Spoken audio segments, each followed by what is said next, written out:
Bonjour à tous. À l'occasion de la visite du Saint-Père, le pape Benoît XVI en Terre Sainte, Cathéo s'est installé dans l'enceinte de l'école biblique et archéologique de Jérusalem. Merci à son directeur, le père Hervé Ponceau, de nous y accueillir pour cette émission que nous allons consacrer aux chrétiens de Terre Sainte. Ici, en Terre Sainte, plusieurs églises chrétiennes coexistent, maronites, melkites, grecs orthodoxes, coptes, arméniens, anglicans. Toutes ces dénominations diversifiées peuvent déconcerter le chrétien occidental. Alors pour y voir plus clair et mieux connaître les chrétiens de Terre Sainte, j'accueille avec beaucoup de plaisir le père Franz Bowen. Bonjour père. Bonjour. Vous êtes donc père blanc, missionnaire d'Afrique. Quelle est votre mission ici à Jérusalem ? Donc depuis 1969, ça veut dire 40 ans, je me trouve à l'église de Sainte-Anne, dans le quartier musulman de la Vieille-Ville. Sainte-Anne des Français. C'est un domaine national français, surtout que l'église de Sainte-Anne est propriété du gouvernement français. Par mes études et mon travail, je suis surtout spécialisé dans le domaine des relations écuméniques et particulièrement entre catholiques et orthodoxes. Et dans ce domaine, je travaille étroitement avec le Conseil pontifical pour l'unité à Rome dans le dialogue officiel théologique entre catholiques et orthodoxes. Sur place,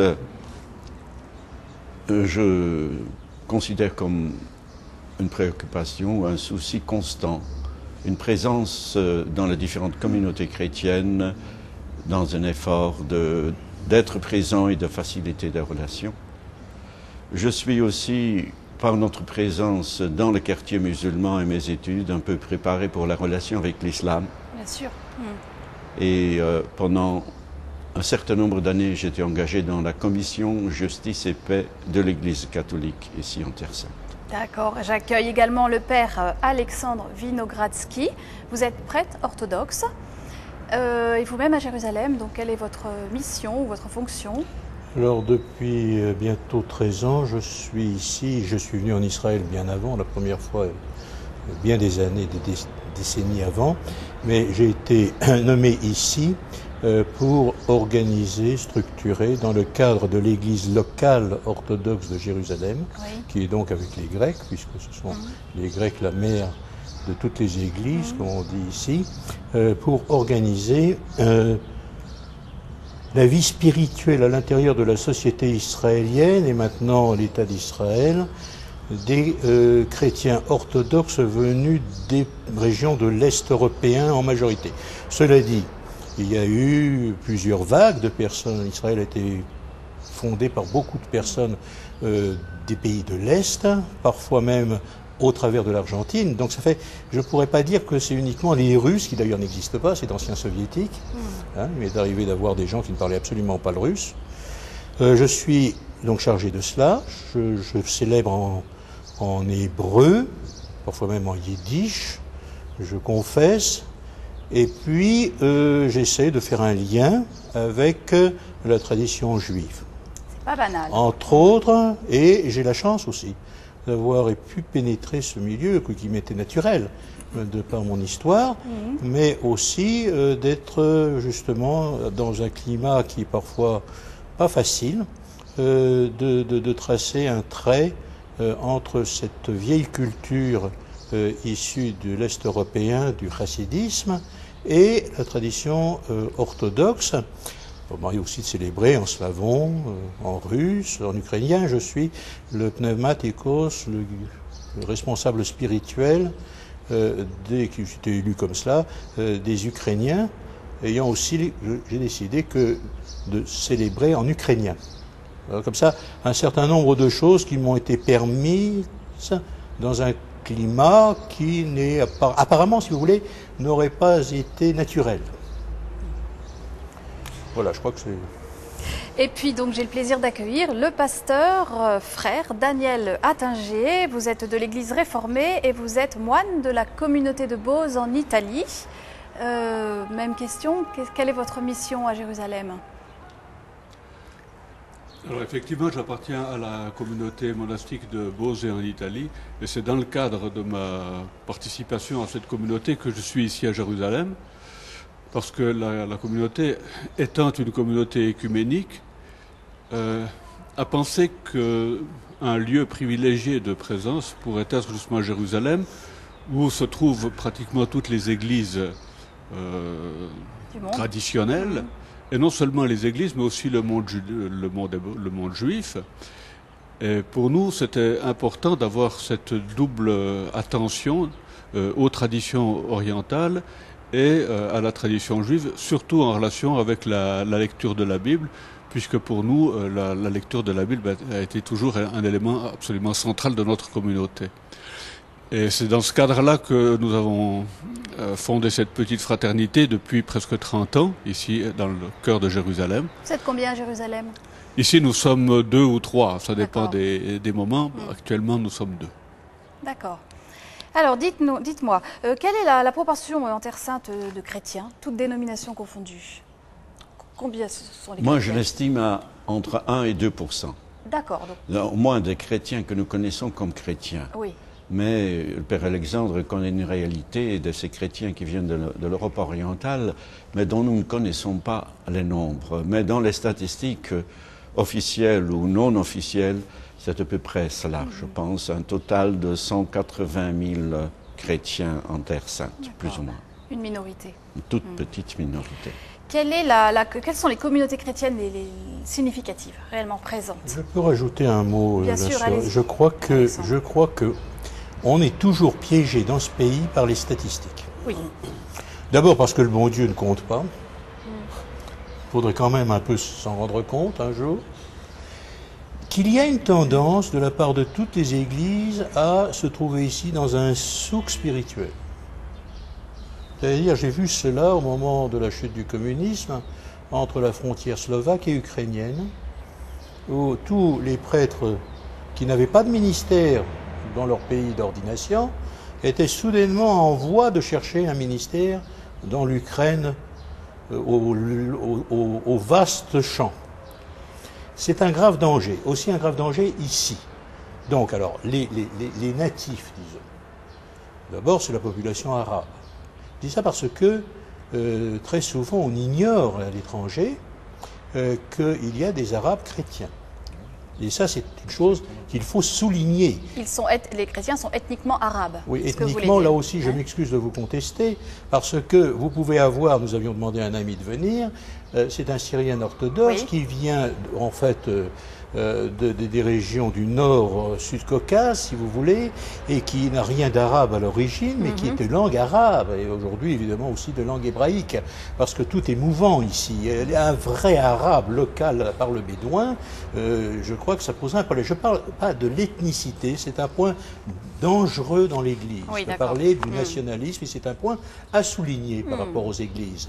En revanche, il y a effectivement un humus réel arabe qui a l'intérêt aussi d'être interconfessionnel. C'est-à-dire que n'importe quel arabe normal, si vous voulez, il est grec orthodoxe à l'origine parce que c'est l'église mère, et puis si ça lui plaît pas, il va devenir catholique, ensuite il va devenir syrien, il va apprendre dans une école arménienne. On se trouve comme ça dans une situation, mais il ira très naturellement, très spontanément dans n'importe quelle autre structure d'église. C'est extrêmement intéressant. Il y a un sens de l'unité, si vous voulez, peut-être aussi de l'ignorance théologique. Mais, si vous voulez, une unité naturelle dans le monde arabe. Alors, ensuite, les 180 000, c'est à qui aura le plus là-dedans. Et aussi, il y a des histoires d'intérêt, comment je vais survivre en Terre Sainte, sous un gouvernement tantôt jordanien, tantôt israélien, nouvellement palestinien. Ça, c'est un autre problème politique. Il y a, ce qu'a souligné le père Bowen, des fortes minorités qui sont un peu halogènes. Voilà. Quelles sont-elles? Ce qu'on appelle en hébreu des acherim, les autres qui ont, petit à petit, ont pénétré les statistiques du ministère des cultes israéliens, du ministère des Affaires étrangères, des Affaires intérieures, pardon. Qui sont-elles, ces minorités? Alors à l'origine, c'est effectivement, ça avait commencé avec les Roumains et les Hongrois, qui étaient catholiques, mais qui ont disparu. Ça, vraiment, on trouve disparu. Et puis, il y a eu la grande vague de l'ex-Union soviétique, parce que grande vague est évident que lorsque vous avez près de 1,2 million de gens qui arrivent et qui continuent d'arriver, le grand rabbin Lau, je le cite exprès parce qu'il est virulent par rapport aux questions des relations entre les juifs et les chrétiens, le grand rabbin Lau m'a précisé clairement 300 000 baptisés. il y a dans le sud 150 000 baptisés, orthodoxes.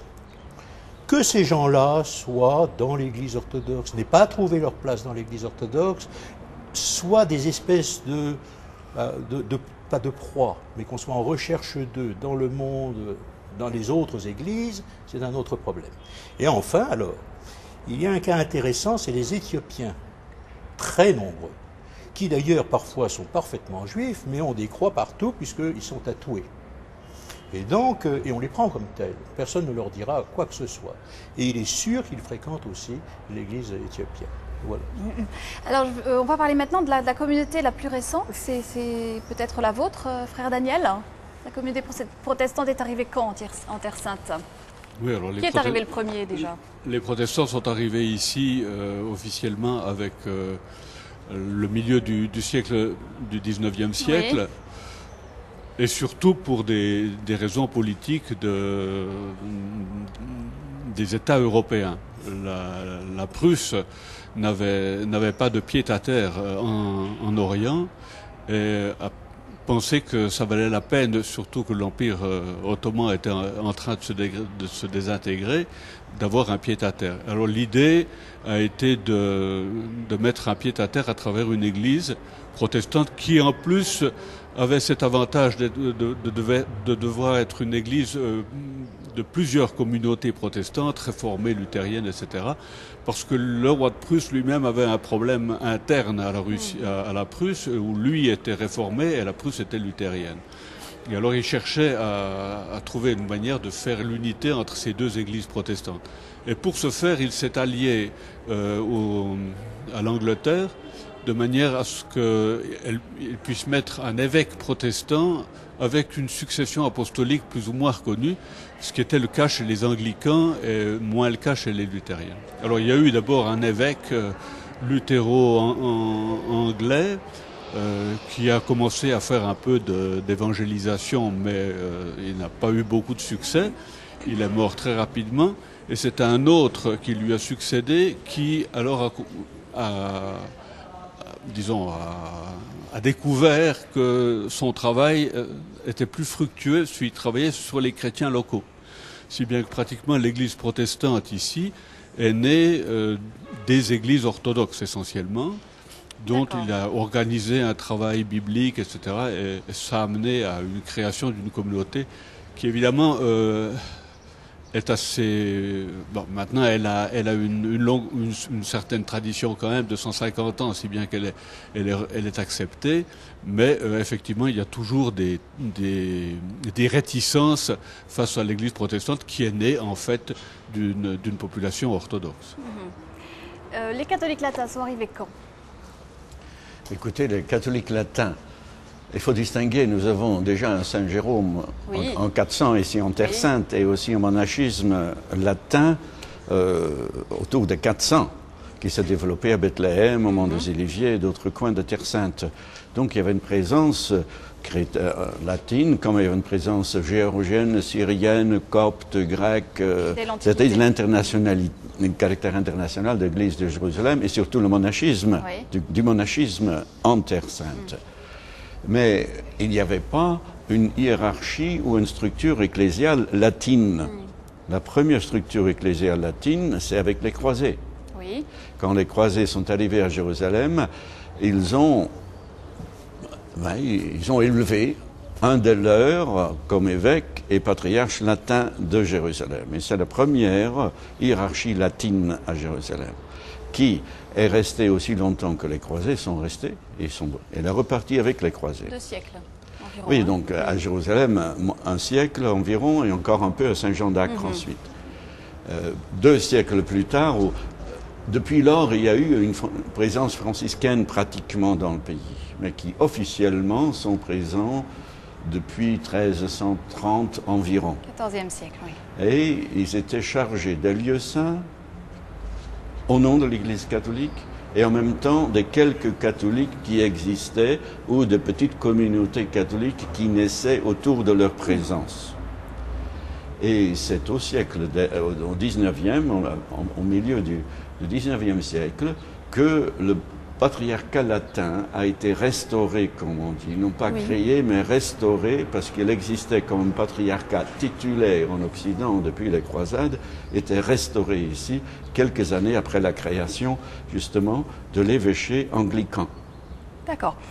Alors, avant d'aller plus loin, j'aimerais je vais vous inviter à l'intérieur du Saint-Sépulcre. Frédéric Jakovlev s'est rendu au Saint-Sépulcre, qui est le lieu témoin, fondement de notre foi chrétienne, le lieu de la mort et de la résurrection du Christ. 6 communautés chrétiennes y cohabitent avec chacune leur espace et puis un règlement commun concernant l'usage des parties communes. Vous allez voir, c'est un pèlerinage labyrinthique. Regardez. Chaque soir, sur le parvis du Saint-Sépulcre, des dizaines de pèlerins, des touristes du monde entier, viennent en masse assister à un curieux spectacle. Une attraction qui, au fil des ans, est même devenue un passage obligé pour les touristes les plus avisés. Dans quelques minutes, à 21h exactement, la porte de l'église de la Résurrection va se refermer pour la nuit. C'est alors Omar qui entre en scène. Omar est musulman, c'est lui qui détient les précieuses clés de la porte du lieu saint.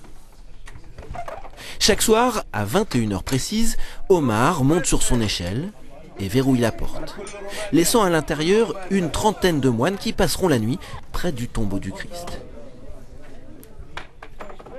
Les gestes sont précis, le rituel est immuable depuis des siècles. Mais pourquoi la clé de cette église, la plus vénérable de la terre, comme l'a qualifiée Chateaubriand, est-elle confiée à un musulman ? La légende raconte qu'autrefois, les différentes communautés chrétiennes n'étant pas parvenues à s'entendre, le dépositaire de cette clé l'aurait confiée à 2 familles musulmanes, les Newsbé et les Joudé. Comme toute légende, celle-ci recèle une part de vérité. Une histoire qui en dit long sur les tensions existantes entre les différentes communautés chrétiennes de Terre Sainte. Des tensions qui ont laissé leurs cicatrices à l'intérieur même de l'église du Saint-Sépulcre. Pour en prendre conscience, il suffit de s'accorder un peu de hauteur. Le Saint-Sépulcre, le voici. Un ensemble architectural mal défini, totalement imbriqué dans la vieille ville de Jérusalem et dont il est impossible de faire le tour. On y pénètre par ce parvis, une placette de 20 mètres de long, sans âme, sans charme. Difficile d'imaginer qu'à quelques mètres de ce parvis, la tradition situe le Golgotha et le tombeau du Christ. Jouxtant l'église, un immense minaret posé ici comme une offense. Pour le pèlerin, la déception peut être grande.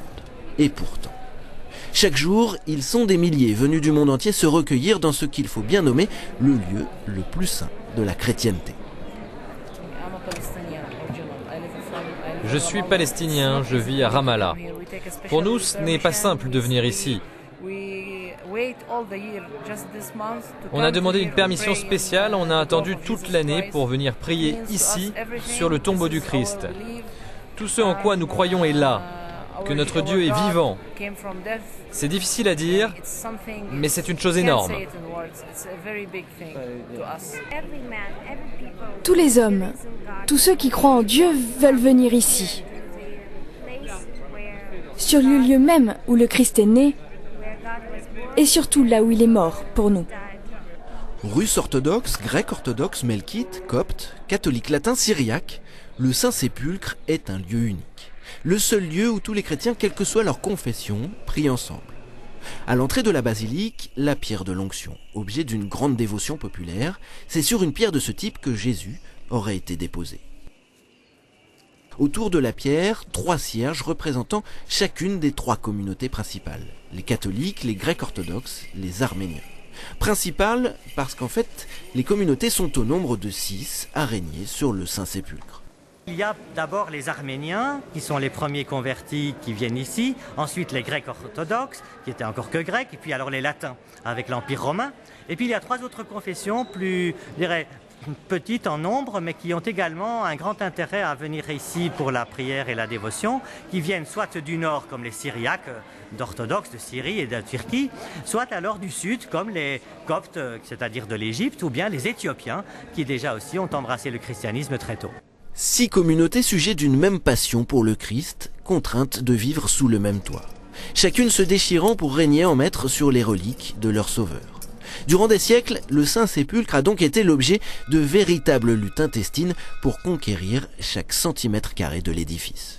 Ce haut lieu de prière et de foi chrétienne est évidemment un lieu qui a été animé par beaucoup, mais aussi revendiqué par de nombreuses, communautés chrétiennes. Et il faut dire qu'avant ou après les croisades, il y a eu évidemment des changements, les croisés ayant pris l'entièreté du lieu pour d'ailleurs le rebâtir et le consolider comme une véritable forteresse de prière, mais aussi de défense par rapport à ceux qui ne voulaient plus le pèlerinage chrétien. Alors ensuite, les franciscains sont venus, la custodie, et ont animé en protégeant les lieux saints. Et finalement, il a fallu que les Ottomans mettent tout par écrit comme sur un papier à musique. C'est ce qu'on appelle le status quo qui est donc la fixation de manière écrite, dans le détail, des lieux et des célébrations par les différentes confessions chrétiennes qui cherchent à animer ce lieu saint. Le statu quo, imposé en 1852 par les Ottomans, est en réalité un code de vie d'une précision extrême qui réglemente la cohabitation des différentes communautés religieuses à l'intérieur du Saint-Sépulcre. Le statu quo a un grand mérite. Il jugule les guerres de tranchées. Revers de la médaille, à trop vouloir mettre de l'ordre, il institutionnalise un certain désordre. L'édicule refermant le tombeau du Christ, par exemple. La prestigieuse entrée est attribuée aux Grecs orthodoxes, tandis que la modeste petite chapelle, à l'arrière, aux Coptes d'Égypte. Sur le lieu du calvaire, l'espace est là aussi délimité. À droite, la chapelle latine, à gauche, la grecque orthodoxe. Sobriété d'un côté, profusion de l'autre, le tout créant une sensation d'incohérence peu propice au recueillement. En regardant les différentes chapelles dans le Saint-Sépulcre, les Grecs, les Latins, les Arméniens, les autres, on sent le poids de différentes cultures et l'expression de celles-ci montre aussi par le dépouillement, par exemple des Latins, et aussi une volonté de purifier la foi, tandis qu'on a chez les Grecs orthodoxes le déploiement de tous les dons que la foi engendre et qui sont accumulés au fur et à mesure des siècles et font parfois surcharge parce qu'on n'enlève rien de ce qui a été donné et que donc ça s'accumule quelque part. Il est presque 19h et dans quelques minutes, les franciscains devront achever leur procession. Durant près d'1h15, les catholiques latins ont donc été propriétaires de la basilique. Un rituel immuable qui se répète chaque jour depuis le fameux statu quo. Mais un rituel qui ne doit souffrir aucun retard. Au partage géographique du Saint-Sépulcre s'ajoute une répartition des horaires de messe, de célébration. Comme dans un divorce, tout est minutieusement réglementé au détail près afin d'éviter les éventuelles querelles. C'est un lieu très joli ici parce que nous avons des tensions parce que nous vivons la division terrible. Mais dans le même temps, nous allons servir non seulement notre prière, mais aussi la prière des autres. C'est un respect merveilleux. Parce que nous sommes en guerre officiellement, n'est pas vrai. Parce que moi, je vais à favoriser la prière des autres. Et c'est le communisme vrai, c'est le respect, c'est le reconnaître que l'autre va chercher Dieu comme moi. C'est merveilleux. Reconnaître l'autre dans ses différences. Plus qu'un lieu de dévotion, le Saint-Sépulcre serait le lieu d'expérimentation de la foi. Coptes, Éthiopiens, Arméniens, Grecs, Latins, tous contraints de cohabiter. Une cohabitation parfois tumultueuse, mais est-ce là l'essentiel ? Le chrétien qui entre dans le Saint-Sépulcre est saisi par autre chose. Il y a 2000 ans, c'est là que tout a commencé. Alors nous venons de voir ce reportage très beau de Frédéric Jakovlev sur la diversité des chrétiens orientaux présents donc dans la chapelle du... Pas seulement les chrétiens orientaux, parce que les franciscains y sont aussi, présents dans la chapelle dans les différentes chapelles. Il y a une grande dévotion au Saint-Sépulcre, mais on éprouve en même temps une espèce de division, de désordre. Chaque communauté revendique un peu sa chapelle. Son temps de présence. Est-ce que les chrétiens en Terre Sainte, c'est pour le meilleur ou c'est pour le pire? Père Franz. Écoutez, je pense que quand le visiteur ou le pèlerin arrive au Saint-Sépulcre, il est choqué par la division. C'est comme ça qu'il est dit, parce que souvent, les guides exploitent cela. Je pense que les chrétiens qui arrivent au Saint-Sépulcre devraient d'abord être sensibles à la diversité et à les richesses de la diversité. Ce n'est pas parce que les Coptes chantent d'une manière différente que nous qu'il faut parler de division, ou que parce que les Grecs décorent le lieu saint d'une autre manière que les franciscains, qu'il faut parler de division. Ça fait partie de la diversité qui est une richesse. C'est peut-être pas sur cette diversité-là, enfin sur la diversité. Ce que je voulais dire, c'était plutôt qu'on sent que chacun a sa chapelle dans son coin et qu'on n'empiète pas trop sur le terrain du voisin. Vous voyez? Oui, je comprends ce que vous voulez dire. Ça, c'est évidemment, il faut du temps avant de s'habituer, avant d'accepter ça. Mais les lieux saints sont tellement précieux pour chacun. Chacun veut mettre son cœur dans le lieu saint. Et malheureusement, les cœurs ne sont pas encore tout à fait unis. Donc chacun met son cœur à sa manière. Et garde jalousement ce qu'il a.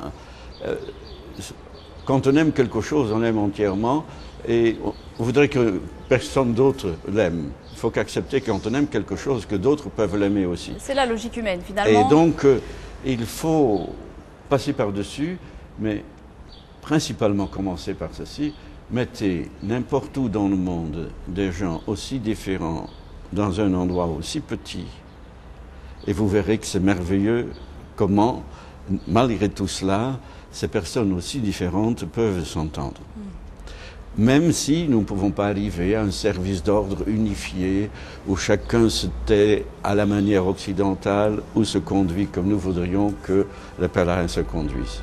Alors il y a quand même eu un statu quo en 1852 qui a un petit peu gelé les rapports de force entre les communautés chrétiennes à l'intérieur du Saint-Sépulcre pour régler les conflits.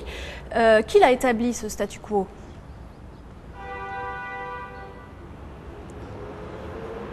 C'est une tradition orale. C'est une tradition orale. Elle est même tellement orale qu'elle a des versions, je crois, dans chacune des langues, et que c'est à qui comprend sa version.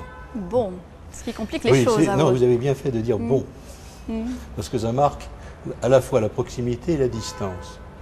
Maintenant, vous savez... Mais le règlement, il est écrit quand même. Oui, mais le règlement, je voudrais revenir sur ce que vous venez de parler. Oui. Ou bien le Saint-Sépulcre est un lieu de division, ou bien il est même un deuxième temple qui s'oppose au premier temple, c'est-à-dire au mur des lamentations aujourd'hui. Et le fameux Temple Mount en haut, n'est-ce pas, donc le mont du temple, où les Juifs n'ont pas le droit, auraient le droit d'aller, n'est-ce pas. Et puis il y a une espèce de concurrence entre les deux foi, et voire même le musulman, je sais pas. Ou bien alors, il y a une histoire extraordinaire qui fait qu'on considère que c'est le lieu du Golgotha, le lieu de la mort et de la résurrection. Ce n'est pas le Saint-Sépulcre pour nous, c'est Anastasé, c'est le lieu de la résurrection. Qui est le fondement de notre foi. Et c'est la résurrection. Jérusalem n'est pas le lieu de la mort du Christ. Ça, c'est une grande différence avec le monde, disons, pas romain, le monde, l'expression latine. Oui, d'accord. Peut-être plus... Encore que, mais enfin disons c'est une différence qui s'est affinée avec le temps et ce qu'on appelle la distance psychologique et spirituelle. Ensuite, on n'a pas, c'est Dieu qui nous possède, c'est pas nous qui possédons Dieu. Bon, c'est bateau de dire ça si vous voulez au point de vue pédagogique, mais s'approprier un lieu. Aujourd'hui vous arrivez, vous trouvez telle église à tel endroit. Il y a 400 ans, vous n'auriez pas trouvé les mêmes églises. Il y a eu une famine quelque part, les Éthiopiens ont confié ça à l'un, à l'autre, ils sont revenus, on n'a pas voulu leur rendre. On a discuté, ah ben tiens, vous n'avez pas la même vision sur la présence réelle, eh bien dehors. Et puis on s'est battu, nous avons les photos d'ailleurs, les premières photos qui ont été prises au siècle dernier, montrent des batailles rangées entre les franciscains et les Grecs. Et je dirais que c'est normal. Et alors, non seulement c'est normal, vous comprenez, on n'est pas paisible dans la vie. Le mot shalom en hébreu, ça vient je payais cash. Alors que nous, on veut paix, love and peace. Pas ça? Il y a quelque chose qui a coûté et qui a coûté en plus la vie du Christ. Alors, pourquoi voulez-vous que les gens soient paisibles? En revanche, c'est vrai que le monde entier y vient. C'est vrai que des musulmans viennent, ça faut voir les troupes, les groupes musulmans intenses venus du Pakistan, du Bangladesh, qui entrent dans le Saint-Sépulcre du côté grec. Et puis il y a le côté copte. Et puis il y a la grande église de Catholicon, qui est l'église centrale catholique, ouverte sur la plénitude. Il y a l'église... Et l'armée israélienne qui fait visiter cela aux soldats. Vous avez dit combien de musulmans qui viennent le vendredi aussi, chrétiens ou musulmans, hein? Donc c'est un lieu de rencontre et c'est un lieu unique de prière, parce qu'on ne vous empêchera pas de prier, peut-être parfois de temps en temps quand il y a trop de monde, 10 minutes. Mais enfin, bon, en gros... Pour vous, tout le monde peut venir au Saint-Sépulcre sans... Non, il peut y avoir des moments de brutalité. De tension. De tension, c'est vrai. Mais nous sommes trop polis. Je veux dire, il faut que tout soit trop, bien polissé. On est en Orient, hein. Quand on regarde le don du feu sacré, hein, c'est un tel abracadabra, vous comprenez, que les gens diraient on est complètement fou. Mais le Christ ressuscité, vous comprenez, ça signifie quelque chose d'autre, et aussi le tempérament. Alors, bon, il y a un statu quo. Le statu quo, aujourd'hui, le fait qu'il n'ait pas été rédigé, je termine là-dessus, le fait qu'il n'ait pas été rédigé à l'époque de façon définitive et claire, eh bien, aujourd'hui, peut-être se retourne contre les églises parce que, évidemment... il n'a pas évolué, en fait. Il gèle des rapports de force. Et les mentalités, elles, évoluent. Et surtout, de qui dépend-on? Et vous, les protestants, quel est votre rapport au Saint-Sépulcre, puisque vous êtes arrivés bien après, quand les églises y étaient déjà installées? Grâce à Dieu, nous sommes arrivés après. Oui, vous avez C'est un vrai que nous n'avons pas à revendiquer des lieux dans le Saint-Sépulcre, oui. Nous pouvons seulement en jouir. C'est ce que je fais pratiquement tous les jours. Pour moi, il n'y a qu'un Saint-Sépulcre, c'est celui qui est le Saint-Sépulcre officiel, c'est l'anastasis des orthodoxes. C'est vrai qu'il y a eu une tradition anglaise qui s'est créée aussi au moment où l'Église protestante s'est fixée ici, un peu plus tard, dans un lieu proche ici de l'école biblique, qu'on appelle le jardin de la tombe. En fait, c'est une tombe du IVe siècle. Le lieu est très évocateur, c'est très joli. Ça correspond, disons, à la sentimentalité qu'on a, à l'idée qu'on se fait du lieu où Jésus est mort et ressuscité, mais ça n'a pratiquement aucun appui historique.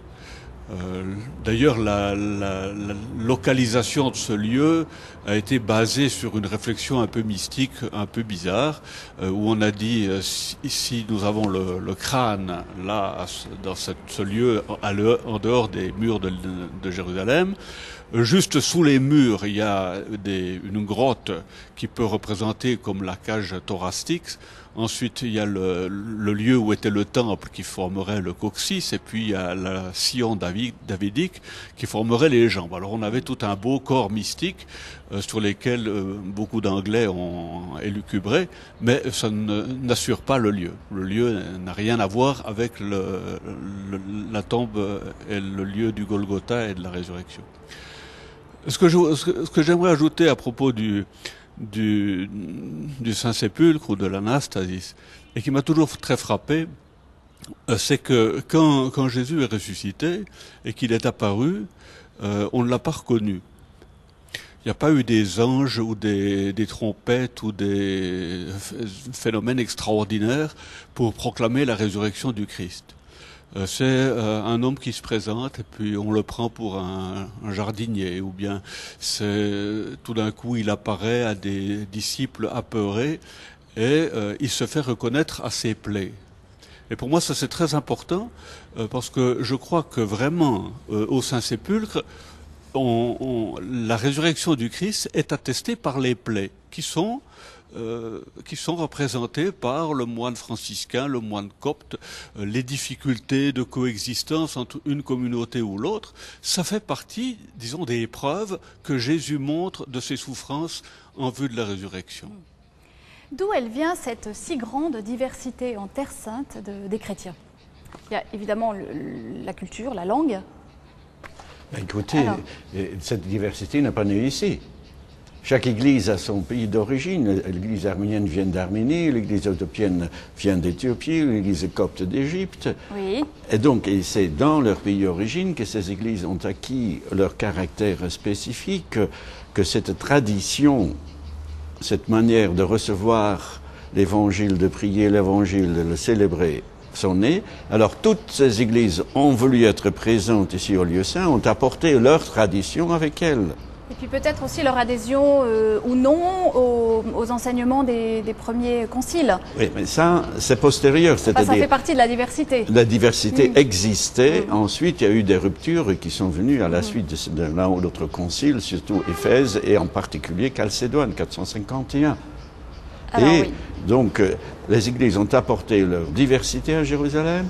Et au début, toutes ces églises, malgré la diversité, étaient sous l'autorité ou unies sous l'évêque de Jérusalem. Reconnaissaient toutes l'évêque de Jérusalem comme leur évêque. Saint Jérôme, quand il est venu ici, il n'avait pas besoin d'apporter son évêque latin avec lui. Mais c'est après les conciles et quand certains de ces églises n'ont pas reconnu Chalcédoine que petit à petit, ces divisions se sont installées à Jérusalem. Alors, Chalcédoine, rappelez-nous un peu les enseignements du concile de Chalcédoine. Ouais. Fondamentalement, Chalcédoine a officiellement défini une personne dans deux natures. D'accord, la double nature du Christ. Mais qu'est-ce qu'on veut dire par personne, qu'est-ce qu'on veut dire par nature? Dans un ensemble de traditions, la notion était différente et ces églises pensaient ne pouvaient pas pouvoir dire deux natures sans dire deux personnes, donc ils ont rejeté Chalcédoine. Alors, en particulier l'église arménienne, l'église syrienne, l'église copte et l'église éthiopienne. Oui. Donc ce sont des monophysites, c'est ça? On les appelait monophysistes, mais ils ne veulent pas être appelés monophysistes. Ils s'appellent aujourd'hui les églises orthodoxes orientales. D'accord. Ou non chalcédoniennes, pour expliquer ce dire. Oui. C'est le principal critère, enfin le principal différence, c'est Chalcédoine en fait. Oui, pour elle. Le problème, si vous voulez, c'est que nous voulons toujours une unité. Il n'y a jamais eu d'unité dans ce pays. Ça fait 7000 ans que le pays est en guerre, vous comprenez? Bon, il faudrait quand même s'en rendre compte, c'est un lieu de passage. C'est un lieu de passage. Oui, on passe entre Sumer, qui est la mère de la civilisation telle que nous la connaissons, sur l'Égypte, qui était des pharaons, et on revient d'Égypte. On est dans la période où on revient d'Égypte, disons en gros. Tout le monde a été là. Une fois, j'ai été célébré, je voudrais citer cette anecdote parce que ça m'a éclairé. Je savais pertinemment que, par exemple, à Jérusalem, il n'y avait jamais eu d'unité, même à l'époque du Christ, ça se voit très clairement dans les actes des apôtres. Les apôtres s'engueulent, ni plus ni moins. Ça clash tout le temps. Leurs avis divergent. Oui, mais ils s'entendent quand même. Voilà. Mais où est leur unité? Où est leur unité? C'est le Christ. Le Christ est au milieu. C'est d'ailleurs la même chose que dans le peuple juif. On s'engueule toute la journée, on se clash tout le temps. Il y a un commun dénominateur plus fort que ce que l'on est soi-même. C'est ça l'œcuménisme. Et ça, c'est une unité fondamentale. L'Église de Jérusalem, à cause de cela, on peut dire, c'est une chose vraiment choquante parfois. Il ne peut pas y avoir de compétition inter-ecclésiale. C'est même de l'ordre du péché. Mais alors un jour, je m'en vais célébrer dans le sud, à Beersheva. Oui. Et je visite les nouvelles structures de maisons qui sont notamment habitées par des personnes de l'ex-Union soviétique. Et je vois sur la carte que les bâtiments sont construits sur les premiers monastères où on envoyait, au temps des premiers conciles, les moines, autant à Constantinople qu'à Chalcédoine et qu'ailleurs. Et je reviens et l'évêque qui m'avait béni pour aller célébrer dans le sud, m'avait laissé une revue franciscaine où le prêtre décrivait la situation à Jérusalem dans le 1er siècle, où, dans une vision nocturne, un croyant réel en Jésus-Christ ressuscité des morts refusait d'aller communier des mains de tel prêtre, parce qu'il évidemment s'était fâché avec, et il allait avec un autre qui avait une vision correcte de Saint Jean-Baptiste, jusqu'au moment où, pour une raison autre, il ne croirait plus dans ce prêtre qui confessait correctement Saint Jean-Baptiste.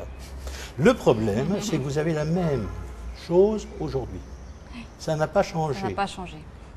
Et ça donne une idée de la vie spirituelle. Alors, c'est vrai aussi, là je rejoins toujours le père Bauer, il y a une chose dont on est peu conscient, c'est que ex oriente lux, c'est-à-dire Mizrachem echad mavo, c'est de l'Orient jusqu'à l'Occident. C'est comme les poupées russes, vous savez, il n'y a pas les catholiques et les orthodoxes, il y a une espèce à l'origine d'unité où il n'y avait pas une hiérarchie séparée comme cela, fixe, définie, avec des anathèmes envers les uns et envers les autres. Il y avait des gens qui étaient vraiment couverts par le mystère de Dieu. Et c'est vrai qu'il y a une très grande diversité de communautés ici. Dans le grand monastère de Jérusalem, qui se trouve au sud de l'Anastasis, où j'habite moi-même, eh bien, à côté de chez moi, habitaient au Moyen-Âge des Géorgiens, il y a eu ensuite des Serbes, etc., jusqu'au jour où ces personnes ont disparu.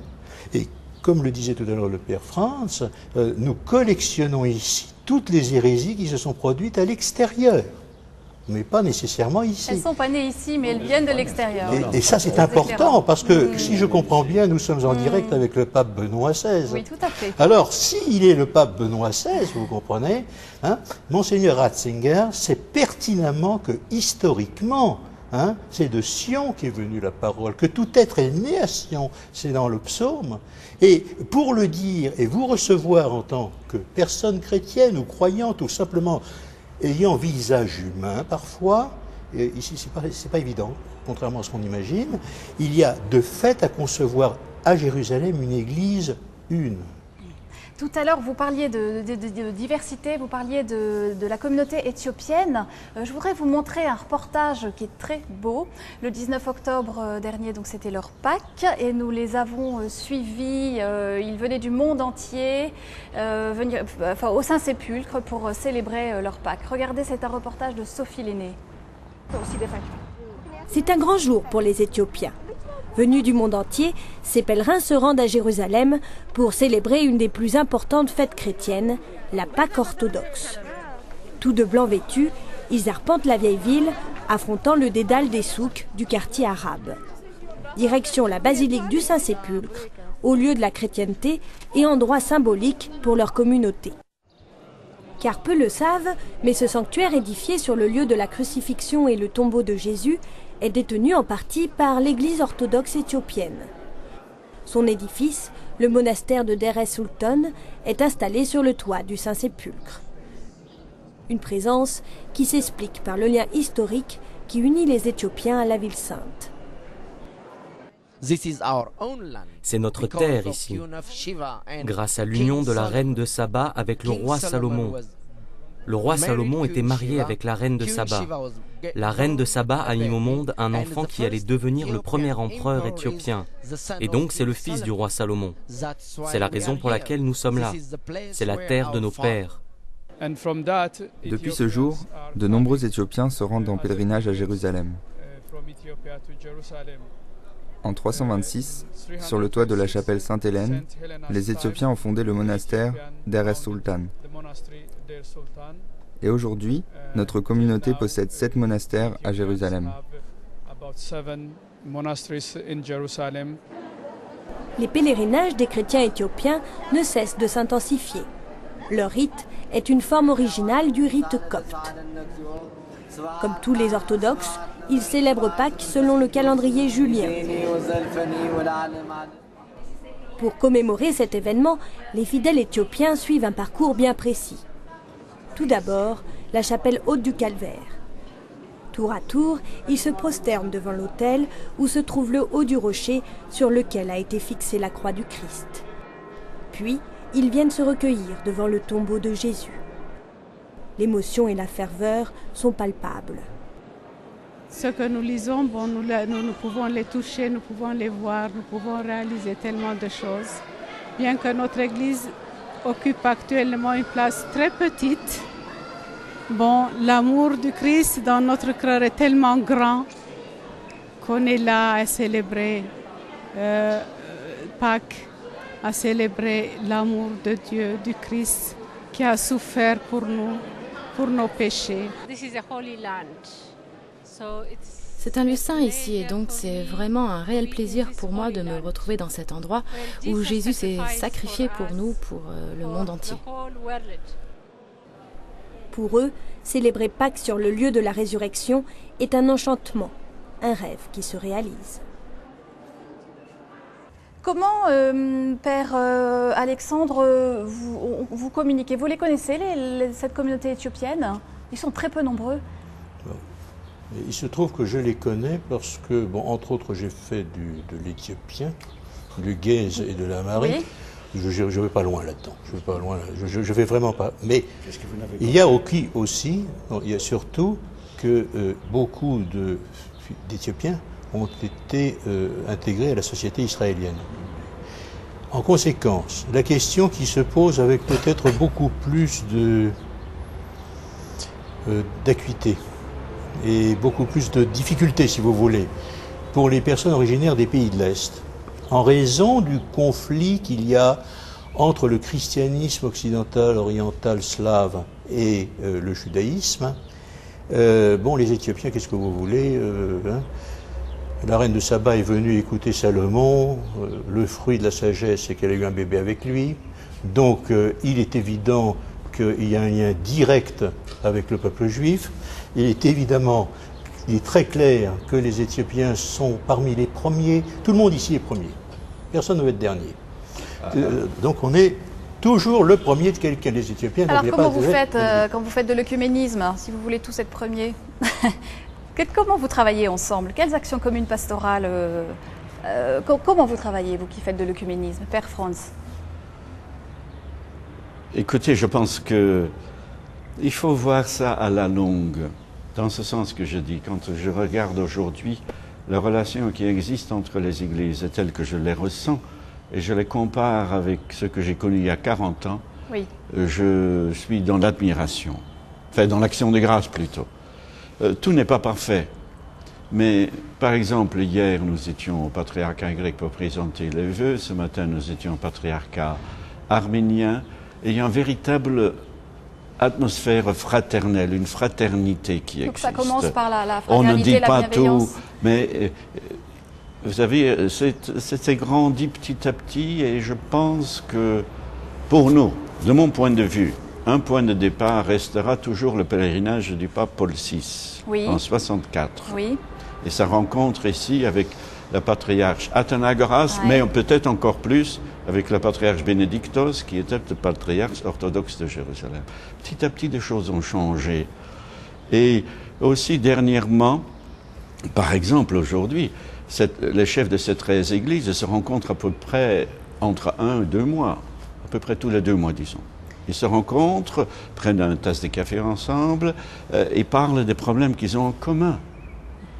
Ce sont des choses... je ne pense pas qu'il y ait beaucoup de villes en Europe où tant de chefs d'église se rencontrent aussi régulièrement. Et vous, frère Daniel, comment vous voyez l'œcuménisme, vous qui venez d'une communauté à vocation œcuménique? Oui, ce que je voulais ajouter à ce qu'a dit le Père Franz actuellement, c'est que l'œcuménisme, ce n'est pas seulement une question de structure ecclésiastique. Ce n'est pas seulement une question de hiérarchie qui doivent se mettre d'accord. C'est vrai qu'à la fin, c'est bien à ce niveau-là que se devra reconnaître la communion. Mais avant qu'on arrive à cet accord entre les hiérarques des églises, il faut pas oublier que la réalité des églises ici. Vous prenez n'importe quelle famille chrétienne à Jérusalem ou en Terre Sainte, le grand-père est orthodoxe, il y a un oncle anglican, il y a un frère catholique, il y a un neveu syrien, on a épousé un copte, etc. C'est le grand mélange des églises à l'intérieur de chaque famille. Ces familles ne se bagarrent pas toute la journée. Ils vivent comme toutes les familles du monde, plus ou moins en tranquillité, plus ou moins calmement, avec les petites querelles de famille qui a lieu dans toutes les familles, mais c'est jamais pour des questions de religion. Alors, je crois que c'est important de prendre conscience que l'écuménisme, c'est d'abord à ce niveau-là. Ici, nous n'avons pas de grandes sommités théologiques pour élaborer des... Enfin, il y a le Père Franz qui fait partie de toutes les commissions de dialogue de l'Église catholique, mais c'est vraiment un peu une exception. Ici, on est un petit peu à la traîne, si je peux dire, des théologiens qui sont ailleurs. Les protestants sont à la traîne des théologiens en Allemagne ou en Angleterre. Les catholiques sont à la traîne des théologiens qui sont à Rome ou qui sont en France ou je ne sais pas où, en Angleterre. Les orthodoxes derrière les théologiens grecs ou éventuellement russes. Donc c'est pas eux qui peuvent faire avancer le dialogue, si je peux dire. Mais ils peuvent vivre cette réalité qui effectivement est plutôt rare. Même dans un pays comme le mien, la Suisse, où on a plus ou moins moitié catholique, moitié protestant, où on a beaucoup de mariages mixtes, ça ne fait que 2 églises. Ici, c'est un mélange dans chaque famille au moins de 3, 4, 5, 6 églises. Et pourtant, ça vit en paix. Justement, à cause de ce arabe. Ah oui, ce humus dont tu as parlé, le Père Alexandre. Humus dont tu as parlé. Ils qui est appartenant commun à tous les chrétiens. Oui, qui englobe la presque totalité des chrétiens. Alors, ils s'entendent. Et ce que aussi, je peux dire, hein, je pense que c'est vrai, je ne sais pas si le Père Alexandre est d'accord, que les laïcs s'identifient plus facilement comme chrétiens, tandis que les clergés faut s'identifier confessionnellement. D'accord. Ça, je pense, face surtout à la majorité non chrétienne dans laquelle ils vivent. Cette conscience d'être ensemble chrétiens. Comment les chrétiens sont... Enfin, comment vous voyez l'avenir des chrétiens en Terre Sainte ici? Il nous reste 1 minute.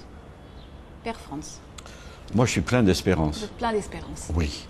Pourquoi? Nous serons un petit nombre. Mais je pense que ce nombre reste signifiant et je pense que nous devons prier et agir pour que leur proportion ne devienne pas trop petite par rapport, pour que leur présence reste signifiante.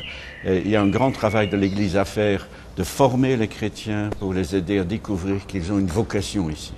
Du point de vue chrétien et du point de vue social, c'est-à-dire faisant partie du peuple et qu'ils doivent servir, mais avant tout être témoins du Christ.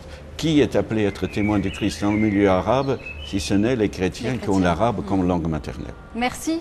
Merci à tous les 3. Merci Père Franz, merci Père Alexander, merci Frère Daniel pour votre participation. C'est la fin de notre émission, donc merci à vous téléspectateurs de KTO de nous avoir suivis. Vous pouvez toujours revoir cette émission en vous rendant sur le site de KTO. Donc ktotv.com.